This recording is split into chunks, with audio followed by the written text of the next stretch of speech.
मेरठ के देसी तड़के में आप सभी का बहुत बहुत स्वागत करती हूँ। इतनी स्वादिष्ट दाल बनाई लेकिन फिर भी सारी दाल मेरी बची रही। आज किसी ने दाल नहीं खाई क्योंकि दूसरी सब्जी से सारी रोटियां चट कर गए। तो चलिए देखते हैं आज दूसरी सब्जी कौन सी है जो दाल पे भारी पड़ गई। तो फिलहाल यहाँ मैंने पंचमुखी दाल ली है, यानी कि 5 तरह की दाल लीजिएगा। इसमें मूंग, मसूर, उड़द, चना, अरहर, जो भी आपको दाल पसंद है वो आप ज़्यादा लीजिएगा, बाकी थोड़ी थोड़ी लीजिएगा।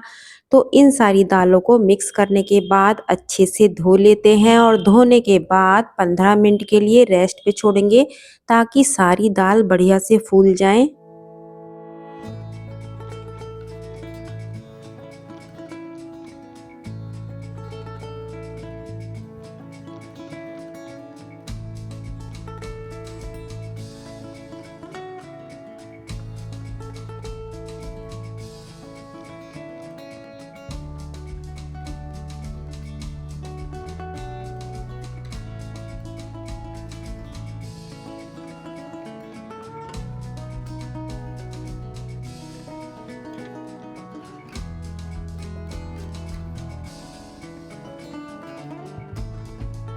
तो यहाँ दाल चावल दोनों को अच्छे से धो लिया है। अब इन दोनों को रेस्ट के लिए छोड़ देते हैं। और यहाँ ली है मैंने कच्ची आंबी, यानी कि कच्चा आम।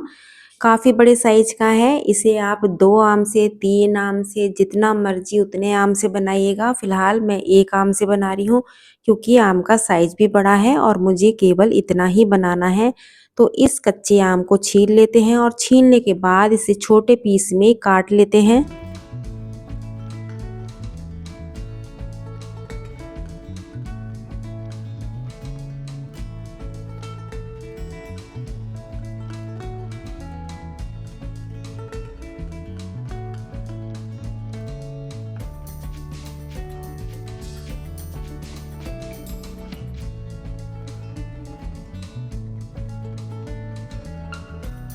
इसकी गुठली आप डालना चाहो तो गुठली भी डाल सकते हैं, लेकिन मैंने गुठली को अलग कर दिया है। अब कढ़ाई में लेना है बहुत थोड़ा सा सरसों का तेल।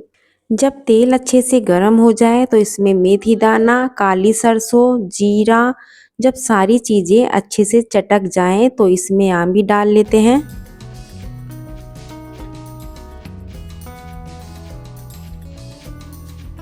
और इसी के साथ 2 चम्मच चीनी और थोड़ा सा गुड़ लिया है, मोटा लाल मिर्च, स्वाद अनुसार नमक, हल्दी और थोड़ा सा धनिया पाउडर। इन सभी को अच्छे से पहले मिक्स कर लेते हैं।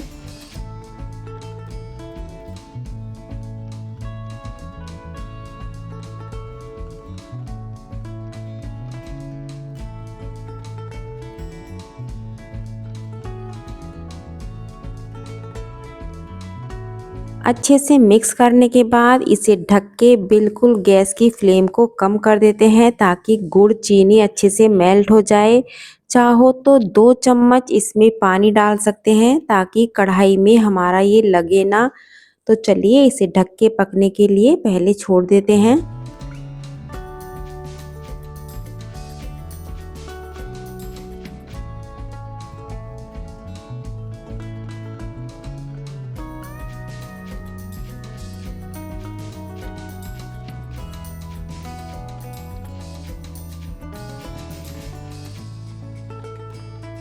तो यहाँ दाल बढ़िया से फूल चुकी है। इसे अभी हम कुकर वगैरह में नहीं पकाएंगे, अभी लेना है भगोना, फिर भगोने के बाद इसे कुकर में लेना है। तो इसलिए पहले भगोने में पानी डाल के इसे उबालने के लिए रख देते हैं। ये मैं क्यों कर रही हूँ, क्योंकि इसमें उड़द की दाल भी है। उड़द की दाल का हमें झाग निकालना होता है, तो इसलिए भगोने में उबाल के मैं इसका पहले झाग निकालूंगी। तो पानी आपको कितना लेना है, यदि सारी दाल मिला के हमारी 1 कटोरी दाल थी तो इसमें 4 कटोरी आप पानी लीजिएगा।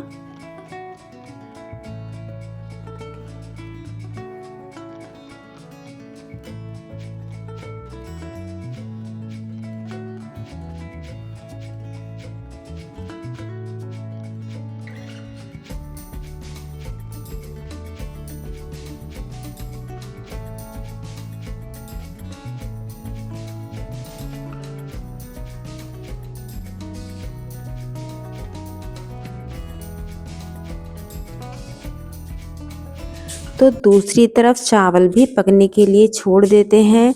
यहाँ 1 कप चावल था तो 2.5 कप पानी लेना है। यदि कुकर में बनाने हैं चावल तो 2 कप पानी लगेगा। यदि हम भगोने में चावल बना रहे हैं तो 2.5 कप पानी लगेगा। तो इसलिए पूरा पानी अच्छे से नाप के लीजिएगा।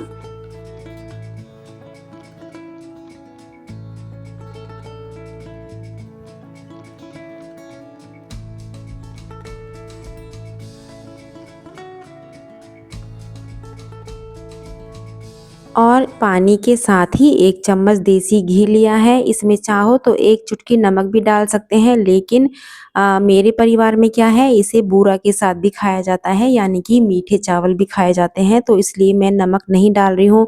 दूसरी तरफ पहले आम भी चेक कर लेते हैं। इतना गजब का ये कलर आया है और खुशबू गजब की है कि देखते ही खाने का मन करेगा। और इसे पराठे के साथ आप खा के देखिएगा, इतनी गजब की ये सब्जी लगती है कि मैं आपको बता नहीं सकती। इस सब्जी को बहुत ज़्यादा हमें पकाना नहीं है, घोटना नहीं है, बस इस तरीके से ही रखना है। आपको पसंद हो तो थोड़ा हरा धनिया डाल लीजिएगा। और यहाँ लिए हैं 3 टमाटर, इन्हें रफली काट लेते हैं।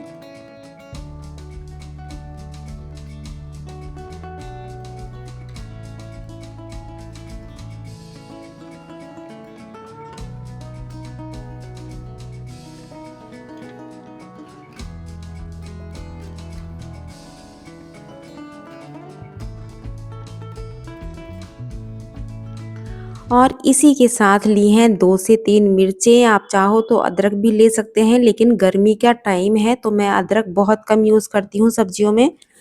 तो यहाँ दाल भी पकने लगी है, ऊपर झाग आ गया है, तो अब पहले हमें इसका झाग निकालना है। जब भी दाल बनाएं, स्पेशली जब उड़द की दाल हो तो उसका झाग ज़रूर निकालिएगा। तो जिस तरीके से आज मैं दाल बना रही हूँ, इसे मैं कुकर में नहीं कर सकती थी, इसलिए मैंने इसे पहले भगोने में उबाल के इसका झाग निकाल लिया है। अब लेना है हमें कुकर। कुकर में सरसों का तेल, और जब तेल अच्छे से पक जाए तो इसमें हींग, जीरा, बारीक कटे हुए टमाटर, हरी मिर्चों को डाल लेते हैं। और इसी के साथ कुछ बेसिक से मसाले जैसे हल्दी, धनिया, मिर्च, और इन मसालों को अच्छे से टमाटर में मिक्स करके टमाटर को बढ़िया से भून लेते हैं।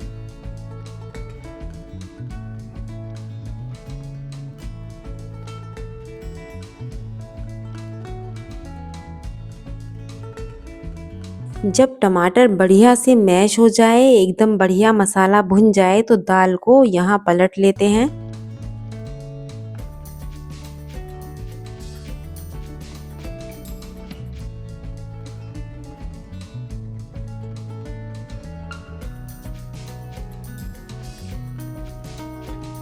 स्वाद अनुसार नमक, और इसमें 2 सीटी लगानी है। यदि बहुत ज़्यादा भीगी हुई दाल है तो इसमें 1 सीटी भी लग सकती है, लेकिन हमने इसमें चना दाल भी डाली है तो इसलिए 2 सीटी आप ज़रूर लगाइएगा। तो यहाँ चावल भी चेक कर लेते हैं, बिल्कुल परफेक्ट पानी बैठा हुआ है। जब ये थोड़े ठंडे होंगे तो ये अपने आप खिल जाते हैं। तो इसे गैस को बंद कर देते हैं। तो हमारे यहाँ चावल भी तैयार हो चुके हैं, दाल में सीटी आ चुकी है।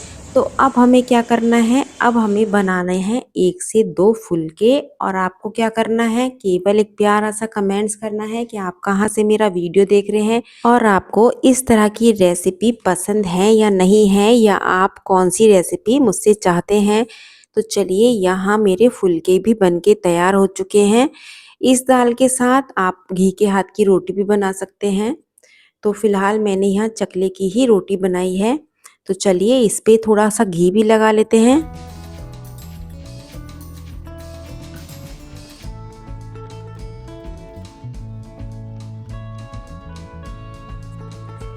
तो सबसे पहले दाल चेक कर लेते हैं। इस पे डालेंगे बारीक कटा हुआ हरा धनिया, थोड़ा सा अमचूर पाउडर, और यदि थोड़ा आप गरम मसाला डालना चाहें तो गरम मसाला भी डाल सकते हैं। थोड़ा सा मैंने काला नमक लिया है। बहुत ज़्यादा ना गाढ़ी है दाल और ना ही बहुत ज़्यादा पतली है। यदि आप चाहें तो इसके ऊपर देसी घी और कड़ी पत्ते का तड़का भी लगा सकते हैं, लेकिन मुझे ये इस टाइम बिल्कुल परफेक्ट लग रही है, इसमें तड़के की कोई ज़रूरत महसूस नहीं हो रही है। तो चलिए, अपनी लगा लेते हैं थाली। तो गर्मा गर्म चावल आ चुका है। आप चावल देख सकते हैं बिल्कुल भी चिपका हुआ नहीं है, एक-एक दाना खिला हुआ एकदम परफेक्ट है। इस तरीके से चावल बनाएँगे तो चावल की जो खुशबू होती है वो बरकरार रहती है। मांड निकाल के बनाएँगे उतना बढ़िया से चावल नहीं बनता है और ना ही उसकी खुशबू उतनी रहती है। मेन ये जो कच्चे आम की चटनी है यानी कि कच्चे आम की जो सब्जी बनाई है, इतनी गजब की ये सब्जी थी, यकीन मानिए मेरी दाल यूं की यूं ही रखी रह गई, किसी ने दाल को खाया ही नहीं। जिस टाइम सबने ये कच्चे आम की सब्जी खाई तो बस सब हैरान ही रह गए, इतनी स्वादिष्ट बनती है। यदि आप जब भी बनाएं तो साथ में दाल बिल्कुल मत बनाइएगा क्योंकि कोई खाएगा ही नहीं, क्योंकि बहुत ही स्वादिष्ट बनी थी ये कच्चे आम की सब्जी। तो कल फिर बहुत ही स्वादिष्ट रेसिपी के साथ मिलती हूँ। Thank you.